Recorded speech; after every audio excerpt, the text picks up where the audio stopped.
Hopefully everybody can find a place to sit down this morning. We're going to be spending a couple of days together, and it's nice to see all of you here. I'm sure many of you have come from close by and far away. How many from San Diego? Stand up, San Diego, wherever you are. Let's see San Diego. Hey, San Diego. Fantastic. Nice to see you.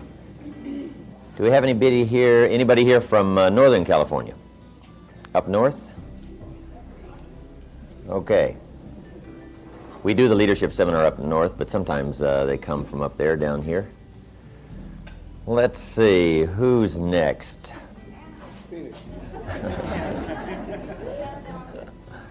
Santa Barbara, right. Ventura, Oxnard, Santa Barbara. Where are you? Stand up.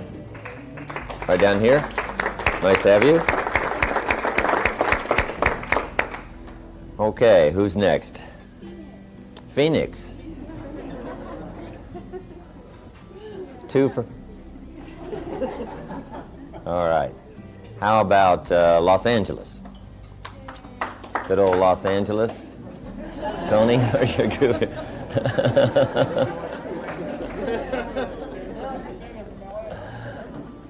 Okay, what's next? Orange County. Hey. Anybody else from some exotic place? Artesia.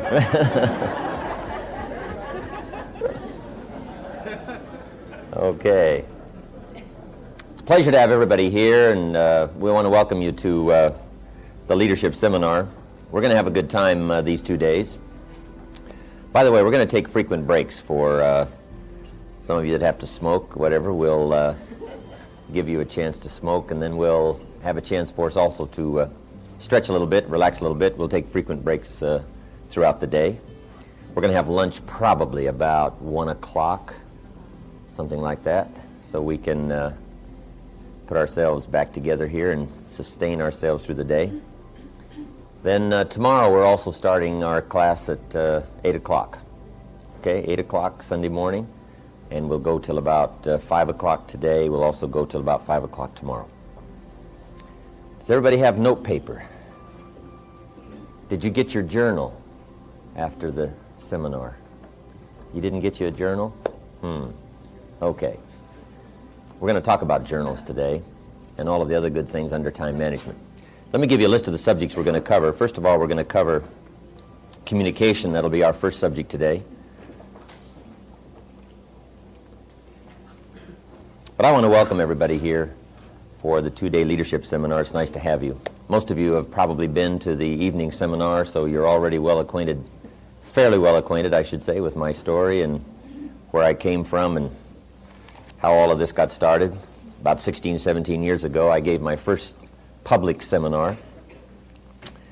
And fortunately, all of you are not in on my first seminar. That first one was not that good. But over the last 16, 17 years, I've been doing my best to try to practice and see if I can't get better at sharing my ideas and expressing my feelings about the things, at least, that helped me to turn my life around.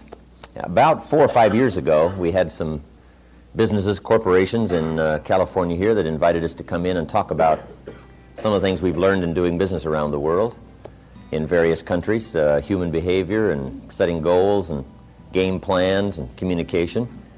And we decided to do it. And then after that one got started, we did another one, and it started growing, and we finally decided to make it a product of our company. And so for the last 4 years, we've been doing this 2-day leadership seminar. And I enjoy it. It's a chance to get acquainted. It's a chance to meet people on a little more personal basis. When there's 1,000 people in the evening seminar, it's hard to get acquainted. Most everybody by 11 o'clock is ready to head for home. They got the babysitters and everything, and so it's hard to get acquainted. But at least these 2 days we'll have a chance to chat. Make sure I get a chance to meet you before the 2-day session is over, and talk a little more personally. A couple of things I hope that you'll find here in these 2 days. One is sincerity. We really sincerely want to give you a great deal of information that might be helpful for you. And sometimes it's a little difficult to judge sincerity at first glance, especially in a big seminar. Somebody walks on stage, conducts a seminar, and leaves, and you don't have that close an inspection as to sincerity. But at least these 2 days, you'll have a chance to sort of look us over a little more closely. And I hope that's one thing you find here, sincerity. I'd like for these 2 days to be a start of some new answers for you. 2 things we all need in order to do well. Here they are. Number 1, ideas. And ideas are not really that difficult to come by. A new idea is just as close as the next book you open. It's just as close as striding into the library, the bookstore, or attending the next class, or meeting the next person that might have some experience beyond yours, and out of conversation come some good ideas. So ideas are not that difficult to come by, but we do need ideas to change our lives. Mr. Shove taught me that there wasn't any problem I couldn't solve without a good idea. I used to think money was one of my problems. And he said, no, money's not a problem. Now, up until then, I always thought it was. He said, the only problem is the lack of an idea on how to create money, how to create wealth, how to give service, how to earn money. So it's not the lack of money that's the problem, it's the lack of an idea. So ideas can change your life. And hopefully by the time we finish these 2 days, we'll have a long list of ideas for you to take home and at least ponder and edit them and see what you can get from them. Use some of them. Try them out. But here's what else you need for success. It's called inspiration. And that's the tricky part, inspiration.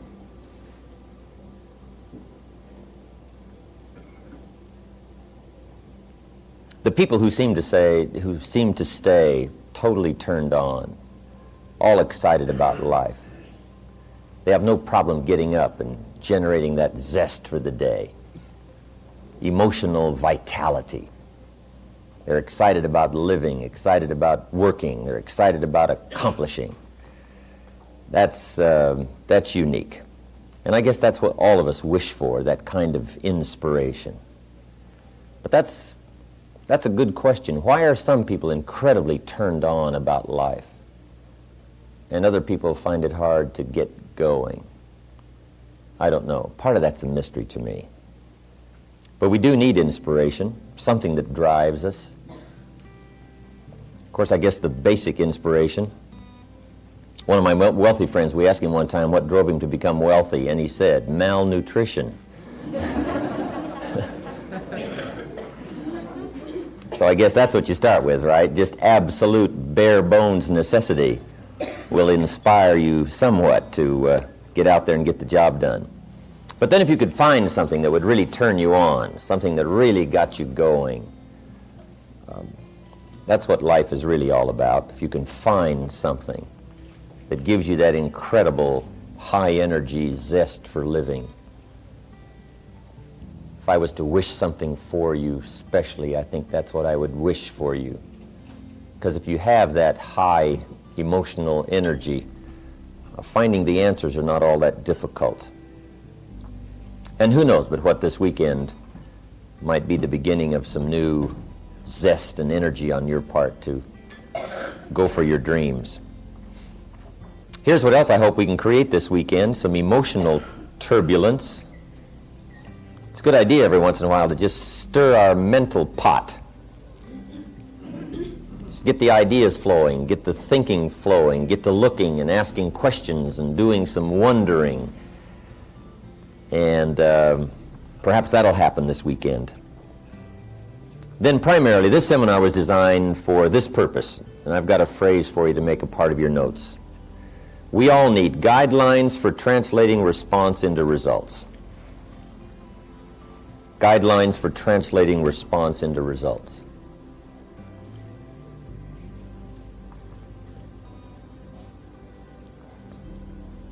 It's one thing to get excited and to respond and say, I want to do well, I'm going to change my life. Now the big question is, how do you do it? And hopefully, these 2 days will generate some thinking on your part on how you can make plans for translating excitement into results. Probably these 2 days, one good question to ask is, why are you here? It might just be a question you'll ponder just for yourself. We're not going to ask you to disclose that to everybody that's here this weekend. But that's a good question to ask yourself. Why are you here?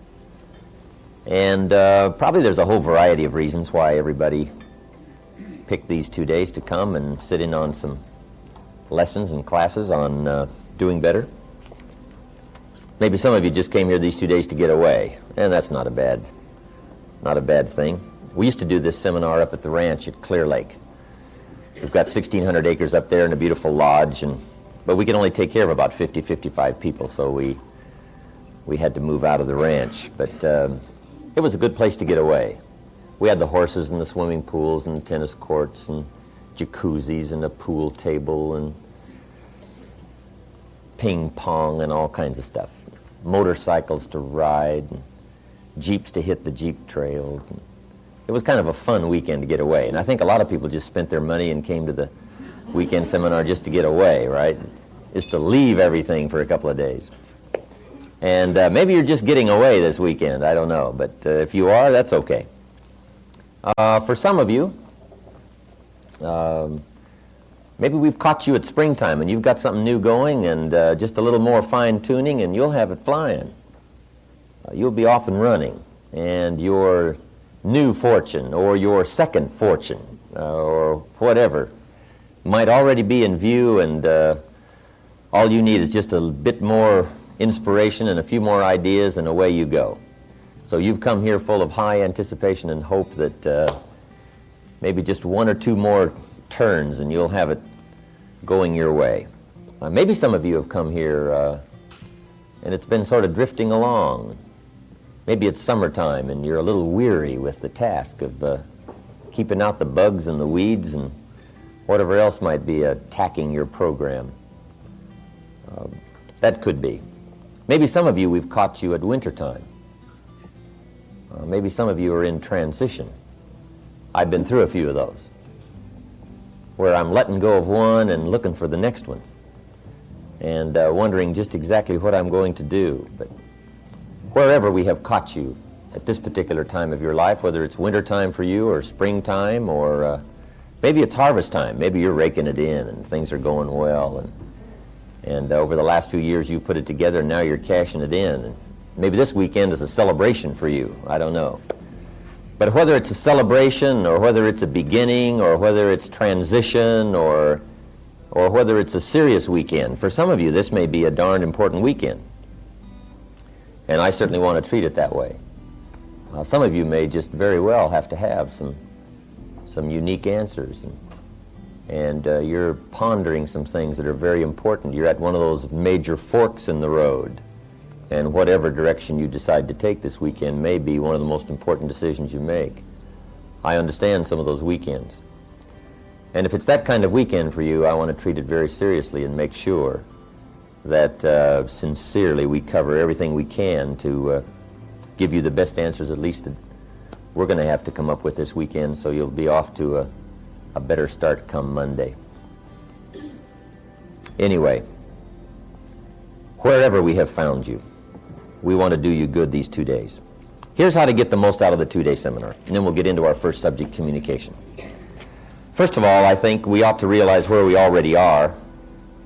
It seems like better things come to us when, first of all, we're thankful for what we have. And I would say, for the most part, you know, we're all doing fairly well, at least compared to the rest of the world. One of the weekend seminars up at the ranch, just before it started, I walked out into this parking area where we have a place up there to park all the automobiles. There were Ferraris and Continentals and Eldorados and Corvettes. I think there was one Rolls. I couldn't believe the parking lot with all these fancy cars. And I walked in to conduct the seminar. I think there was only about 35, 40 people. to spend the weekend. My opening remarks were, you know, ladies and gentlemen, the rest of the world would find it rather strange that we have come up here to spend 2 days to figure out how to do better.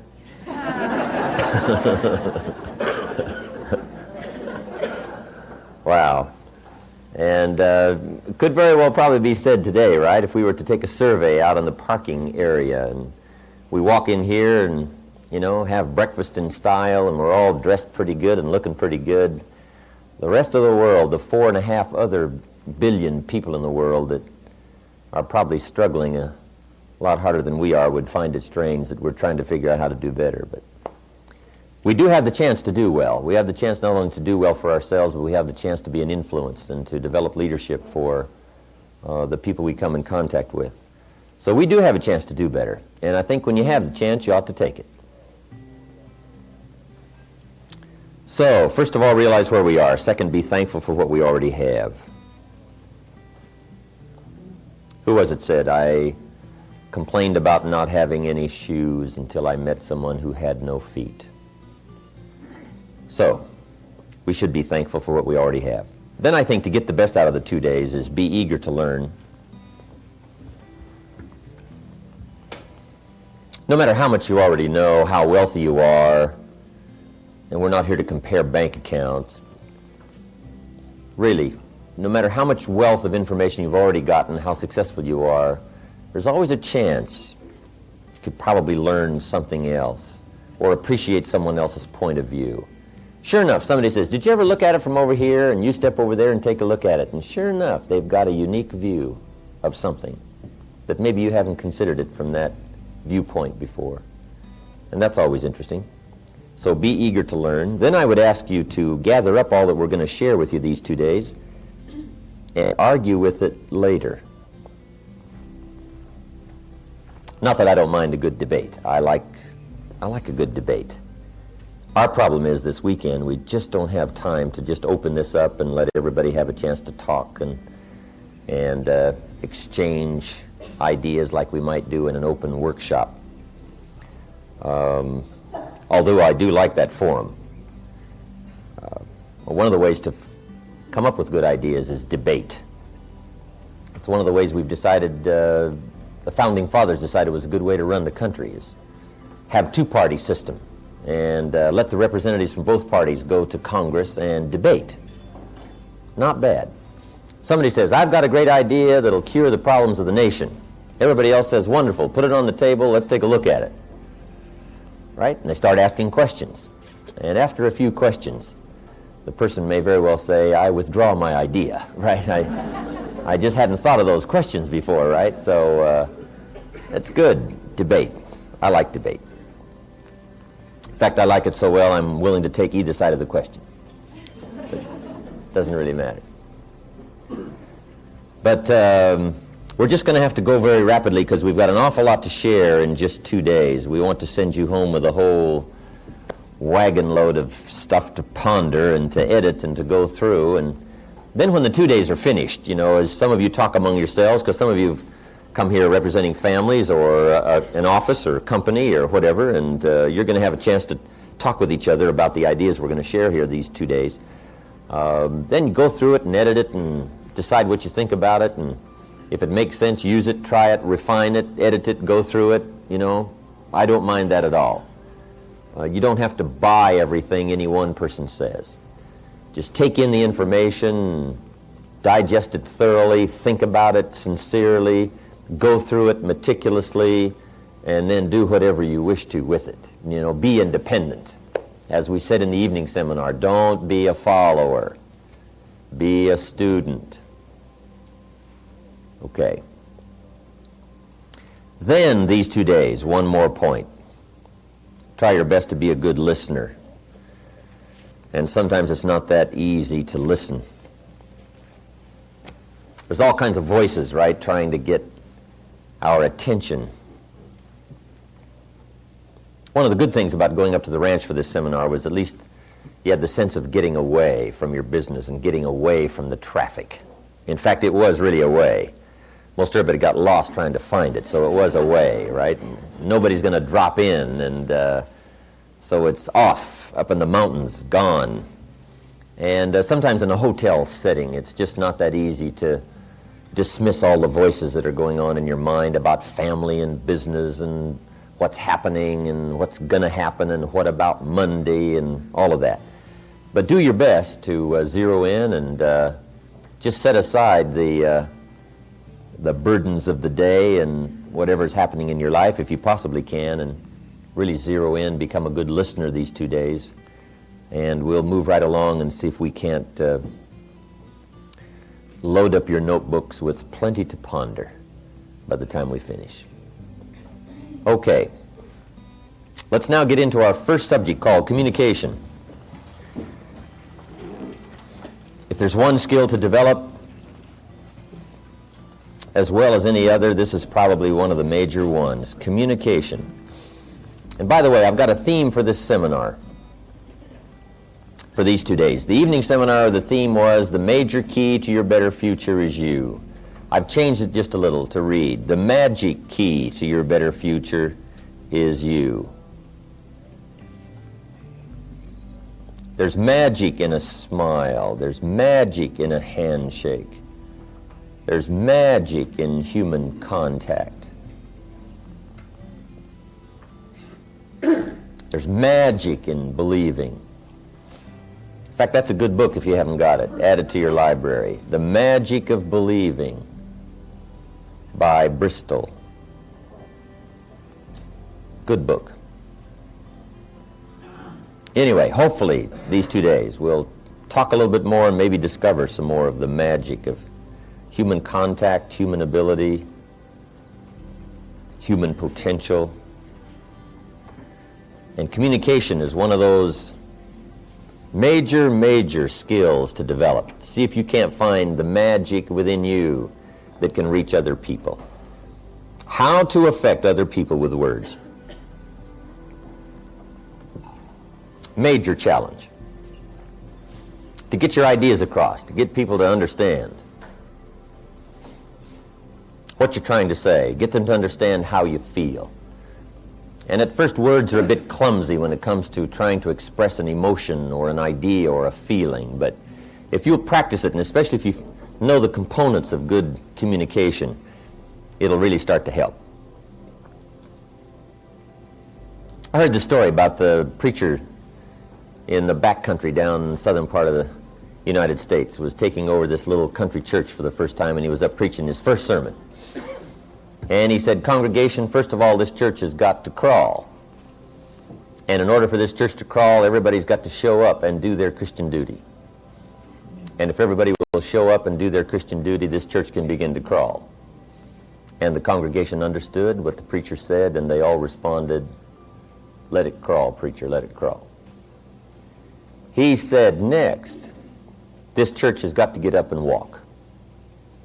In order for this church to walk, everybody has got to tell their Christian story and try to win somebody else. And if everybody will tell their story, try to win someone else, this church can begin to walk. And the congregation understood what the preacher said, and they all responded, let it walk, preacher, let it walk. He said, next, this church has got to run. And in order for this church to run, everybody has got to divide up, serve on the committees, and do the work of the church. And if everybody will divide up, serve on the committees, do the work of the church, this church can begin to run. And they all understood what the preacher said, and they responded, let it run, preacher, let it run. He said, finally, this church has got to fly. And in order for this church to fly, everybody has got to reach down deep and give some of their cash. And if everybody will reach deep and give a portion of their cash, this church can begin to fly. And they all understood what the preacher said, and they responded, let it walk, preacher, let it walk. Okay, how to make it clear. First of all, we communicate for two primary reasons, and here they are. Number one, we communicate just to get along. You can't even function in the barest minimums without some kind of communication. If you want the bread, you have to learn to ask for it. the barest of communication. So that's number one. Here's number two. We communicate to accomplish some purpose, a specific purpose.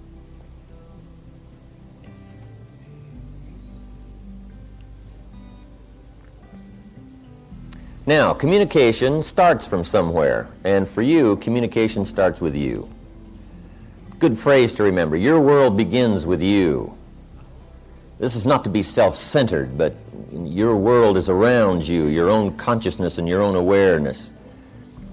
And so for things to work well, first of all, it's got to work well with you. Part of my training in getting me turned around, headed in the right direction, when I first met Mr. Schoaf, the man who helped to formulate the ideas that helped to change my business and social and personal life, was for me to understand that the biggest changes that was going to have to be made in my future were going to have to be made personal. I kept hoping the weather would change, and the government would change, and prices would change, and my neighbors would change, and the people would change, and my friends would change, and that the economy would change, and that the country's direction would change. I kept waiting for change all around. And then he's the one who taught me. What changes your world is not wishing for change. What changes your world is changing. You've got to change. And sure enough, As a Man Thinketh, a book by James Allen, there's a little phrase in there that says, humans are rather strange. We curse the effect and nourish the cause. We want it to change, but we don't want to change. Interesting. The guy puts sand in his shoes and he can hardly walk. And you say, well, how can you walk with that sand in your shoes? The guy says, I can hardly walk. You say, well, why do you do that? I said, I don't know. I've just been doing it for years. Incredible. The guy puts tacks in his bed and he can hardly sleep. You say, well, how can you sleep with all those tacks in your bed? The guy says, I can hardly sleep. You say, well, why would you do that? He said, I don't know. It's been in the family for years. I mean, we just do things like that. Interesting why we would wish for it to change, hoping it will change, but resisting change. Now, once you understand that all of it starts with you, now you can start making some incredible progress. And good communication with you, for you, that happens to you, the great majority of it starts with you. Now, here's a good phrase to remember. You cannot speak that which you do not know. First of all, you've got to have it before you can speak it, before you can share it. So good communication starts with an awareness that, first of all, to get a good communication going with anybody, it's got to start with some substance on your part. Now, how to consciously grow and build the substance from where communication comes from, that is the key. It's like, first of all, making deposits. You can't withdraw anything till you put something in.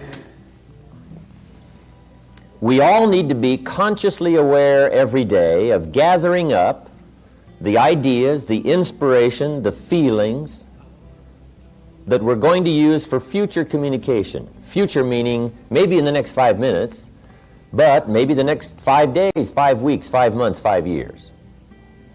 Consciously aware. It is not that difficult for the years to pass and to not be conscious of what's happening in the way of demands or what's going to come in the way of opportunity for you, and just drift along and not be much further ahead a year from now than you are right now, simply because you just let the days pass.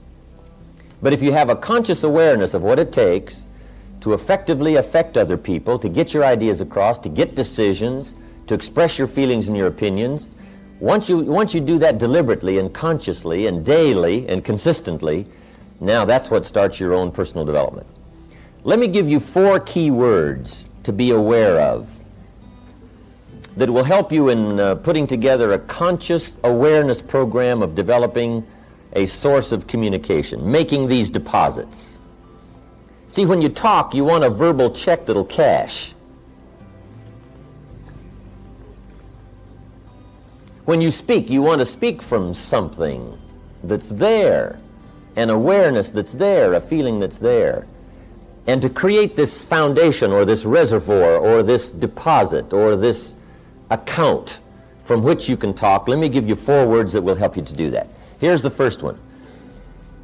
Develop an interest. The first word is interest. Develop an interest in 2 primary things, life and people.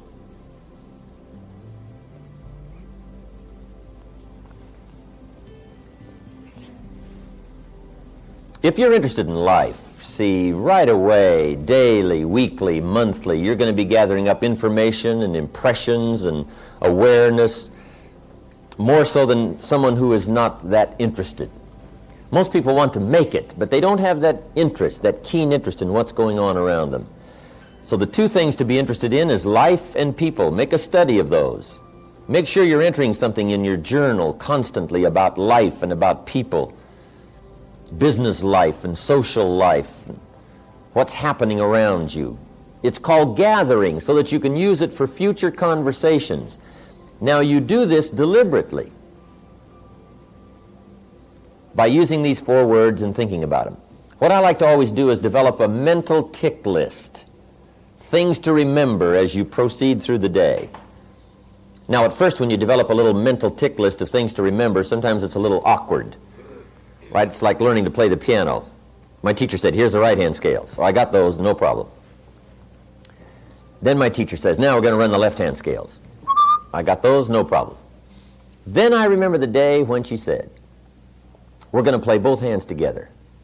I thought, now that'll be tricky. Right? How could you do them both together? And I remember looking at one, looking at the other, but finally, right, I got to where I could play both hands together. Then I remember the day she said, now, we're going to read the music, play both hands. I thought, wow, how would you do that, right? And I'm looking at the music, looking at my hands, right? But finally I got that going.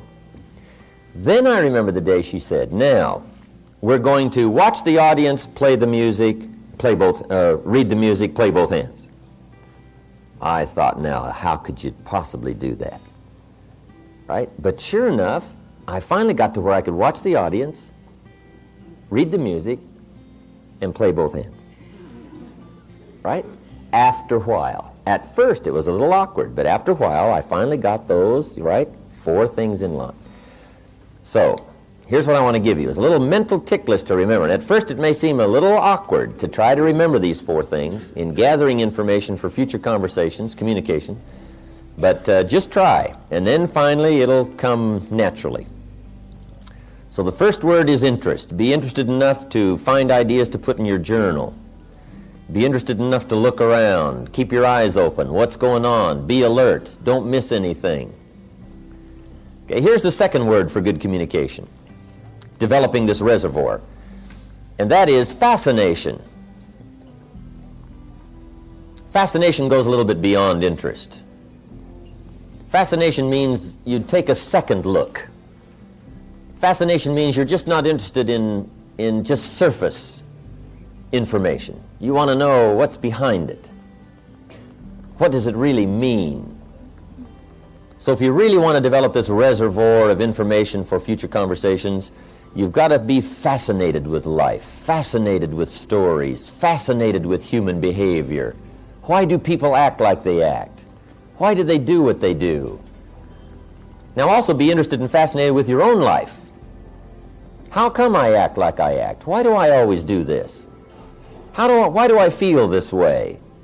See, that kind of fascination will start helping you to gather up the information for good communication.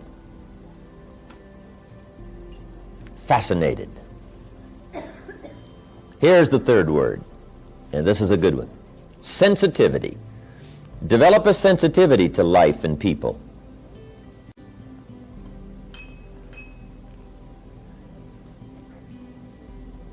Let what's happening during the day touch you. Let it affect you. Develop a sensitivity to both tragedy and success, both the highs and the lows of life. A sensitivity to people's feelings, a sensitivity to the complexity of life as well as the simplicity of life. How people are different and yet so much the same. A sensitivity to people's beliefs, the way they look at things.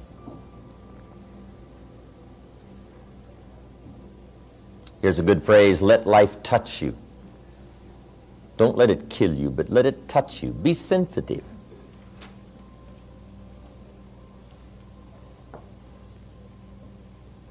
When Judy and I were married, I'll never forget, we got back from Europe. One time we were staying at the Waldorf Astoria in New York. It was about Christmas time, I don't know, the 20th of December, something like that. And we decided to rent a car and drive out to Long Island. Judy had never been to Long Island. Judy was raised in the Midwest, farm country too. And on the way out to Long Island, Judy had never been to Harlem. So we left the hotel, and not very far away from the Waldorf Astoria is Harlem. I will never forget the look on Judy's face as we drove through Harlem. Incredible. It was the 20th of December, but in Harlem there was not one sign of Christmas. There was not one light, Christmas light. There was not one Christmas tree. There was not one wreath on any door. There was not one strand of tinsel. No sign of Christmas in Harlem on the 20th of December. And yet a few blocks away on Fifth Avenue and Park Avenue in New York and Rockefeller Center, there's the big blazing Christmas tree, and the ice skaters are skating, and the chestnuts are roasting, and right, the shops are full of clothes, and the shoppers are shopping, and there's this feeling of wealth and affluence, and a few blocks away is Harlem. Incredible. Judy talked about that experience for a long time after that, the impact it made on her. Harlem, and the incredible contrast in people's lives, from the wealthy to the poor, from the advantaged to the disadvantaged. It really affected her. But see, you want to be affected by life. Let it touch you. Let it reach you. When I lived in Northern California, 2 or 3 times a year, I would go to San Francisco, the Tenderloin district. Down at what's known as the bottom of the world. Just go spend a day and see what it's like on the other side of life. Walk the streets where the lonely walk and talk to them. Find out their stories. Go eat where they eat. Visit with them for a while.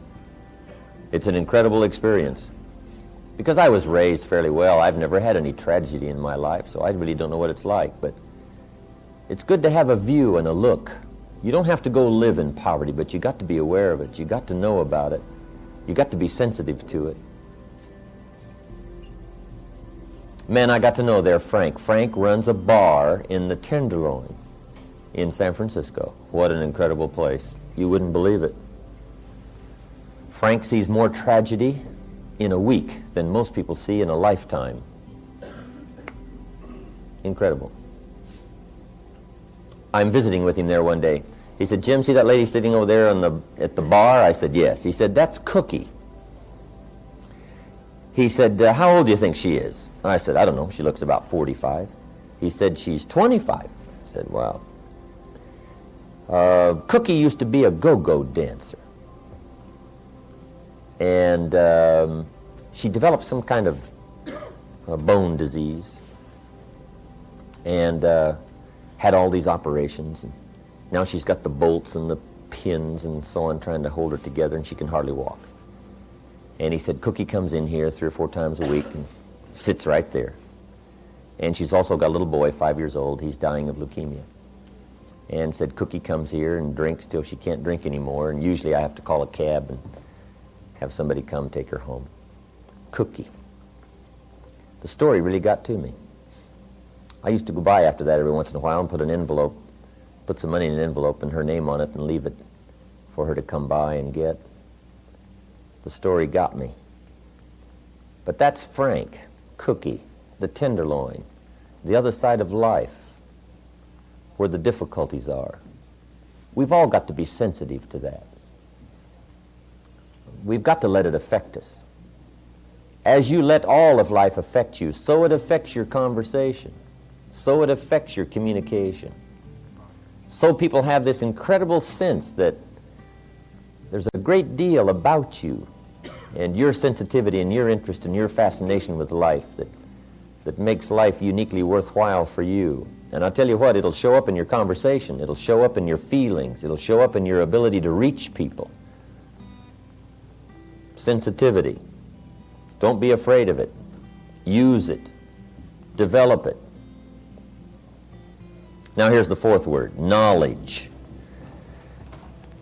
Develop a working knowledge. I've added one more word there, working knowledge of life and people.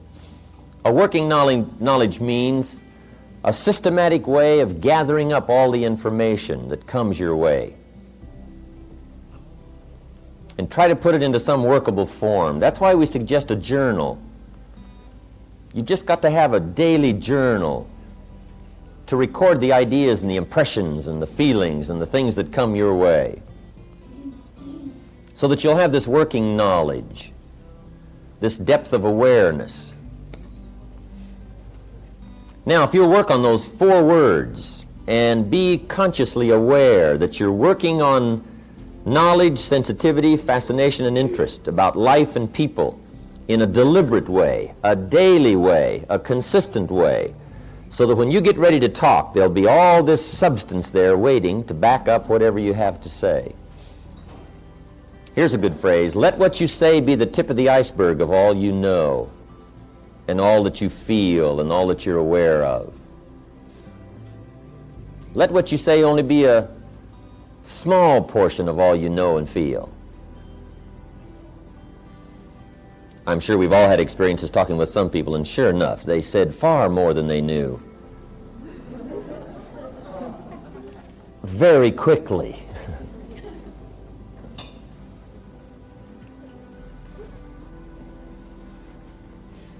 All right. Now, let me give you 4 steps to good communication. Here are some of the components of communicating well that I think are important to keep in mind. First of all is have something good to say. And that's why we went into all these other words, developing this reservoir, this account. What that is to deliberately be gathering daily, consciously, better things to say. Have something good to say. Good communication takes conscious preparation. When you hear a story, you just say, oh, I'm sure I can use that in years to come. That's a great story. I got to remember that. I've got to keep that. I've got to store it. I've got to put it somewhere. Right? You're alert all day long in gathering up things to have something good to say. It is said that for every hour of public presentation, you need many days of conscious preparation. And the same is true of personal conversation. What you want to make sure is that from now on you don't treat conversations casually. Because casualness brings casualties. Not only on the freeway, but in conversation. Just make sure your conversations aren't casual. Now, they don't all have to be deadly serious, but almost every conversation is important. Communicating with other people is important. Exchanging ideas is important. Getting our feelings across is important. And if you treat it casually, sure enough, you just won't be much better at it a year from now, 2 years from now than you are today. You've got to treat it important. And part of the importance of treating a conversation, communication, seriously is to have something good to say. Here's another good word, research. Make your whole life process a research in this development of the reservoir for good communication.